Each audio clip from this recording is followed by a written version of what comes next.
Visiting Antarctica might be on your bucket list, as it is on mine, and it would be a fun thing to do. But is it in the best interest of protecting its environment? That is the question that conservationists are asking after a noticeable increase in vessels over the past 3 years visiting the most southern continent. They are worried that too many tourists could lead to the introduction of invasive species and/or invasive diseases like the avian flu. A cap in tourists are being discussed and may be necessary to control this increase in tourists. That's what we're going to talk about on this episode of How to Protect the Ocean. Let's start the show.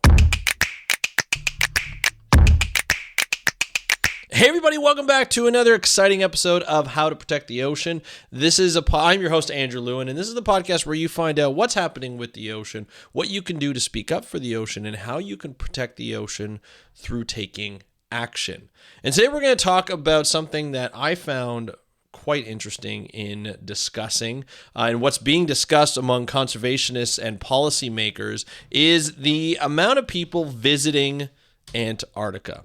There was a great article in The Guardian, which I'll link in the show notes, that really discussed what people are worried about when we're talking about an increase in the number of vessels of going to Antarctica. Now, I'm not sure if you've noticed, but there has been an increase in social media pictures and presence and cruise ships and things, and people talking about going on trips to Antarctica, which is causing a little bit of a concern. And, you know, it's kind of interesting because I've talked to people who have done research into Antarctica. In fact, a number of years ago, we did an episode with Dr. Andrew Wright, who was actually in Antarctica on the Scott base, where he did a podcast from there. We actually did an interview from there, and it was great, you know, talking about the research that he was participating on. It wasn't his research, but he was participating in a project with another researcher, and they were talking about looking at behaviors of orcas and what they're feeding on, and Antarctic toothfish and so forth, and got really up close and personal with some orcas from Antarctica. And it's just a wonderful process, and speaking with another couple of researchers who have done research on Antarctica or about Antarctica.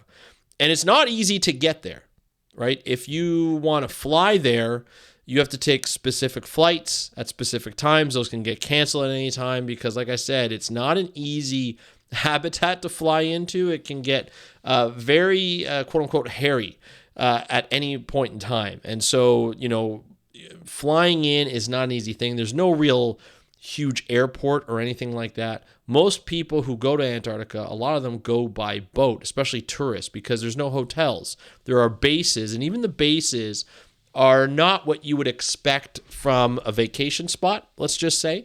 They're research bases, and they're organized and managed by a number of different countries. And so there's the Scott base, which is primarily, I think, American managed, as well as probably the UK and other countries. But Antarctica is managed by about 24 countries, including the US, Argentina, Chile, Russia, China, New Zealand, Australia, and a number of other countries that have a stake in managing these countries and managing the continent. And so the biggest thing is the remoteness of the continent matters. And the animals that live on the leopard seals, the different types of penguins and so forth, and other birds, they are very, let's just say, they need to be protected because they're not used to a lot of people. They're not used to a lot of visitors. They're not used to changes in the environment that we bring with us. Diseases, invasive species, pollution, and so forth that humans kind of take with us wherever we go, whether we mean to or not. But there's this allure of the continent that is really cool. To say that I'm going to Antarctica it's a huge privilege to be able to either be invited or be able to participate to go on a trip, whether it's a tourist trip or a research trip, or even like a science communication trip. It's a privilege to be able to do that, to be able to see the scenery, to be able to see the ice, to be able to see the rock that's there, to be able to see the animals, the emperor penguins and other penguins that are there, leopard seals and so forth. These are the wonders of Antarctica. And so what usually happens is people take a boat there, usually from Argentina, maybe even Chile, and they'll take a boat and they'll sail out to Antarctica for however many days. And when they get there, they have to stay on the boat for the most part, and then they have trips that bring them in and out of, the continent of land. And so there are certain access points and there are certain areas that they're allowed to visit, the tourists are allowed to visit, and it's all regularly managed. And here's the problem that they had in 2019. Let me just look at the stat here. They had a certain number of cruise ships. It was 29. So in 2020, the operators ordered 29 new expedition-style cruise ships for delivery within 3 years, adding to the 40 or so in service. So that means there are almost 60 vessels that are able to operate within the area. Now, if you've ever seen anybody take pictures from a ship onto towards a selfie or something that looks at onto Antarctica, you'll notice a lot of times that there's nothing behind there.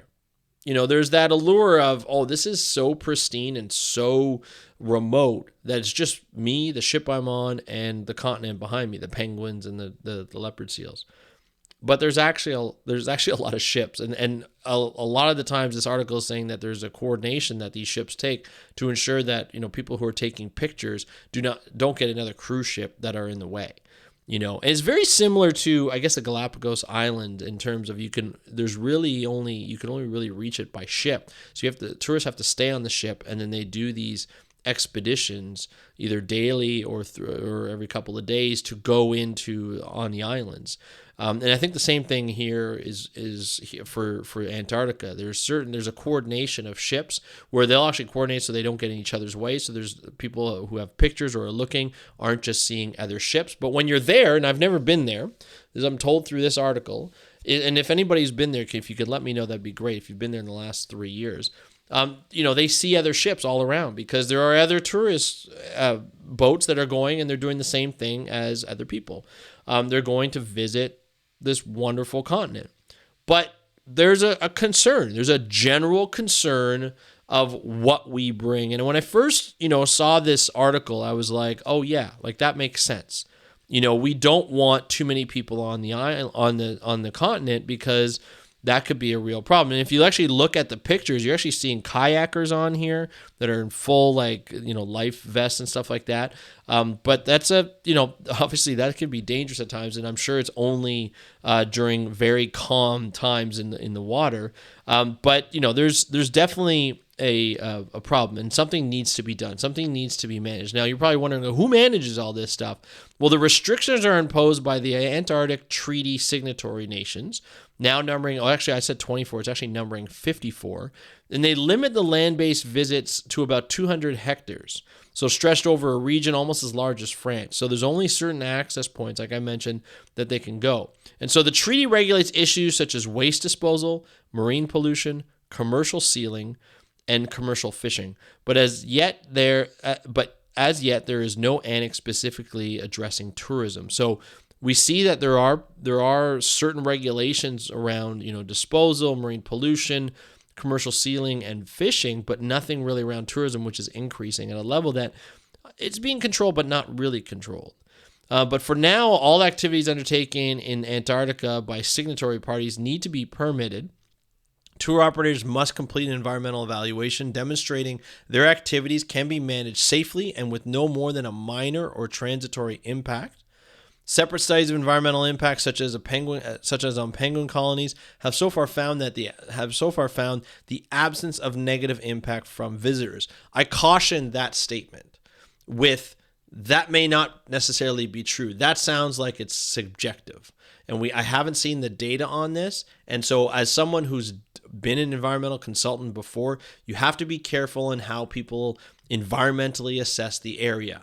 Usually there are specific requirements that the person who, or the organization or company who is doing the evaluation, need to follow. And usually you have to get a third party that does the evaluation, like say in Canada or the US. And there are stringent rules. There's the Environmental Assessment Act in Canada to make sure that the environmental assessment that's being done is being done according to the regulations, meaning certain aspects are fit in. So whether it's on any kind of resource, tourism, natural gas, oil and gas, mining, all these different types of activities, there are certain things that you have to measure and you have to observe or you have to look at. Some of them are quantitative, meaning there's numbers and math involved and you can get a more accurate reading. Others are more subjective. They're more qualitative, which is usually just observations and seeing how things are. Now, when you're talking about a population of a colony, that would make sense. You're looking at introduction of diseases. Are there any new diseases or any diseases that are taking place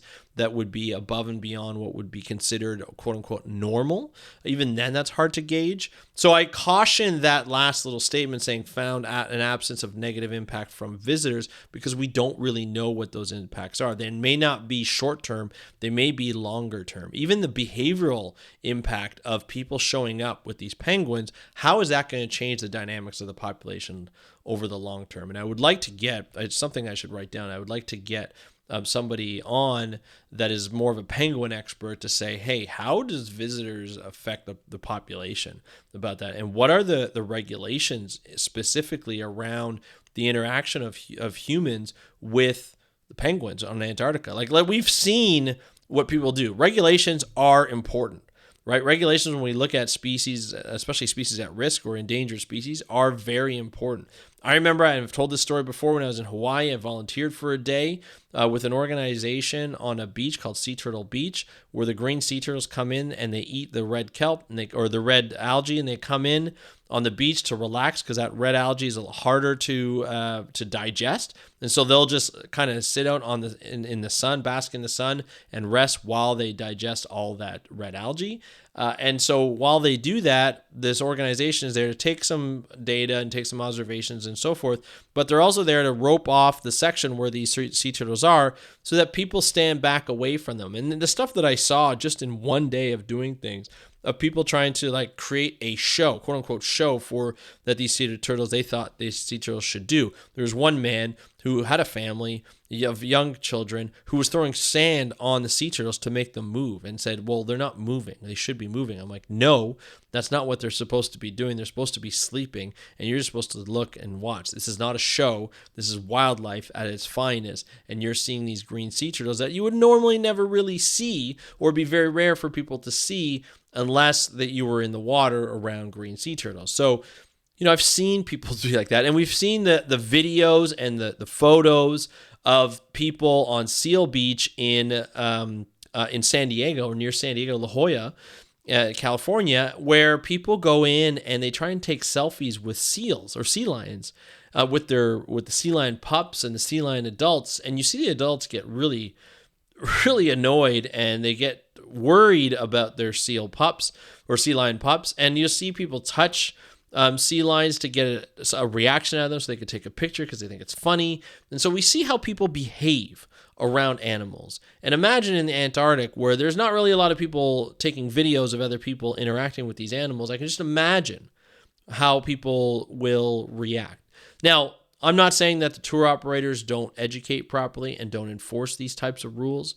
I'm sure they do. But let's be honest, the more people that go, there's more of a chance that the people who do this type of stuff that are not great for the animals will be there and will show up. And so it's something that I get concerned about. So again, I caution with that found an absence of negative impact from visitors, because that's not a statement that I can readily believe just off the top, you know, when I hear it. So I definitely am worried. And one of the researchers here says the need for specialized rules will inevitably grow as tourism expands, raising the risk of accidents and the introduction of unwanted species or pathogens such as avian influenza that could prove devastating for wildlife. And again, we have been known to bring in stuff, whether we know it or not, whether it be on our gear, on our coats, on our snow pants, on the boat. You know, a lot of times, you know, there are specific rules and regulations when you go into ports, major ports, where you have to exchange your ballast water from the ship at certain distances from the port or certain distances from the exclusive economic zone to ensure that you're not bringing in species from Europe or from New Zealand or from Canada or the US when you're going, or in Argentina or Chile when you're going to Antarctica. So I'm sure there are different regulations in there, but those will need to be increased because people make mistakes, and it doesn't take much to introduce an invasive species that could do well all of a sudden. Now, obviously, there's cold water and it's a very harsh environment, but you'd be surprised at how many species can survive that if they have the opportunity with very little predators to survive and do well and occupy an area very quickly. So there's a lot of worry around this, and I feel like it's justified. There will be a cap that will be necessary, but what is that cap? How do we determine that cap? That's something that's got to be done in time, and be able to see like, holy cow, like we need to really do something about it. Now, we want to be proactive and not reactive. We want to make sure that this is done properly. We want to make sure that we do it before any major changes happen or major devastating effects happen. And so the best practices need to be put into play now. And so that's something that we're looking to do, that these conservationists and organizations are looking to do as soon as possible. So that's going to be really interesting. And I'm looking, there's an organization that's mentioned in here. I'm just trying to find out the actual name of it here. Just give me 1 second. I can't really find it, but if I find it, it'll be in the article that you can look at. But it's something, here it is, International Association of Antarctica Tour Operators, the IAATO. And so there's a couple things near the end of the article what they're trying to do. So Gina Greer, who's the executive director of the organization, says the industry is well aware of the responsibilities it carries to keep the impact to a minimum. For example, ships sailing beyond 60 degrees south, which is towards Antarctica, cannot burn dirty, heavy fuel oils. There's specific oil regulations around that. Because we're always looking to evolve our practices and to address new and emerging things that are coming out. The problem here is, when do they come out? Is it after we notice the change, or we notice some negative effect, or is it before? Or do we learn from other places, which would be great? She does cite the organization's new protocols to curb the spread of avian flu, which has led to the deaths of hundreds of thousands of wild birds in the high Arctic and elsewhere, in addition to the usual requirements that clothes and boots of visitors are cleaned and checked for seeds before landings. So that means before you arrive to the continent on land. Visitors will not be permitted to sit, kneel, or lie on the ground or snow, nor leave any equipment. You must also keep at least 5 meters from wildlife where it is safely done. So there are regulations around that, and so it's up to the operators, the tour operators, to make sure that's enforced. Because like, imagine somebody gets there and all of a sudden goes right down on their knees, exposing something that's on their suits. That's something that is obviously a huge concern. That's why I said it doesn't take much. And it just takes the right amount of timing, right amount of invasive species that hooked on, and the odds may be great. The odds may not be great, depending on how you look at it. But let's be honest, we as humans, especially with tourism, we're visiting new places, haven't had the greatest track record.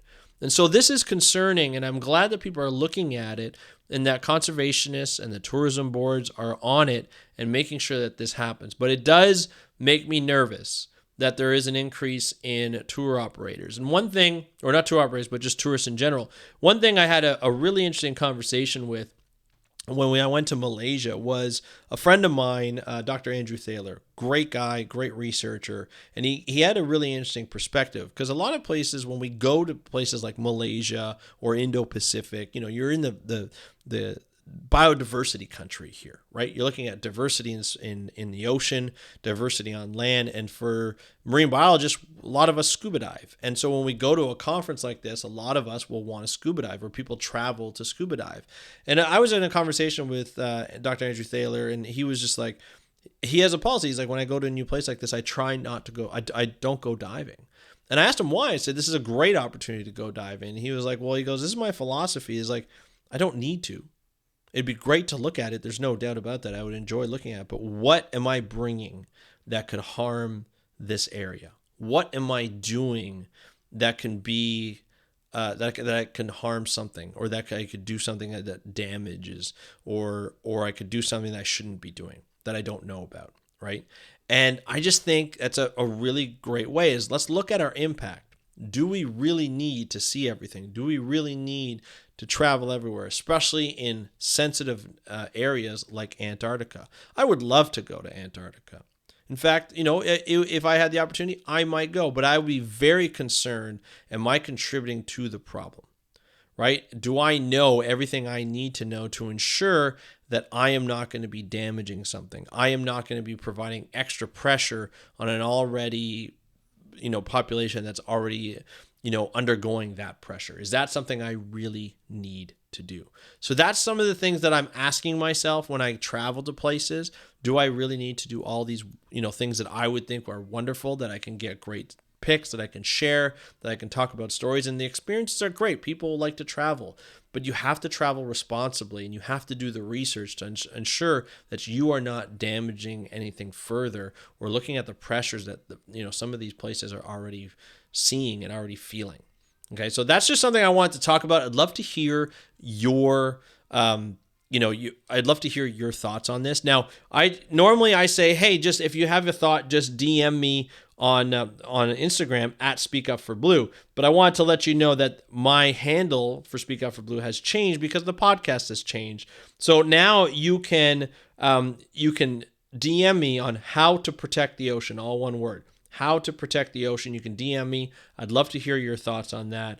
I'd love to hear your thoughts on the podcast in general. And of course, we do have a survey, a listener survey that I would love to see people fill out. If you go to speakupforbblue.com/survey, you can tell me what you think about the podcast. Tell me what you think about, your consumption of the podcast, how long you've been doing it, what you like, what you don't like, all that kind of stuff, what you'd like to see in the future. I would love to hear your feedback. So that's it for today's episode. All the links that I talked about are in the show notes. So thank you so much for listening to this episode of the How to Protect the Ocean podcast. I'm your host, Andrew Lewin. Have a great day. We'll talk to you next time, and happy conservation.